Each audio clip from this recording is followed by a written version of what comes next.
ಹರಿ ಓಂ ಶ್ರೀ ಗುರುಭ್ಯೋ ನಮಃ.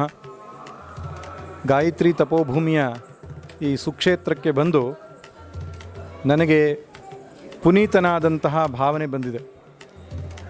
ಯಾರಿಗೆ ಕುಂಭಮೇಳದಲ್ಲಿ ತ್ರಿವೇಣಿ ಸಂಗಮದಲ್ಲಿ ಸ್ನಾನ ಮಾಡಲಿಕ್ಕೆ ಅವಕಾಶ ಆಗಲಿಲ್ವೋ, ಜ್ಞಾನ ಭಕ್ತಿ ವೈರಾಗ್ಯವೆಂಬ ತ್ರಿವೇಣಿ ಸಂಗಮದಲ್ಲಿ ಸ್ನಾನ ಮಾಡಿ ಪುನೀತರಾಗುವ ಅವಕಾಶ ಸಿಗಲಿಲ್ವೋ ಅವರೆಲ್ಲರೂ ಇಲ್ಲಿಗೆ ಬನ್ನಿ. ಇಲ್ಲಿ ತ್ರಿವೇಣಿಗಳಲ್ಲ, ಅನೇಕ ವೇಣಿಗಳಿವೆ. ಜಪಯಜ್ಞ, ಪಾರಾಯಣ ಯಜ್ಞ, ದ್ರವ್ಯಯಜ್ಞ, ಸತ್ಸಂಗಗಳು, ಬೇರೆ ಬೇರೆ ರೀತಿಯ ಕಾರ್ಯಕ್ರಮಗಳಿಂದ ಇದೊಂದು ಯಜ್ಞಭೂಮಿಯಾಗಿ ತಪೋಭೂಮಿಯಾಗಿ ಕಂಗೊಳಿಸ್ತಾ ಇದೆ.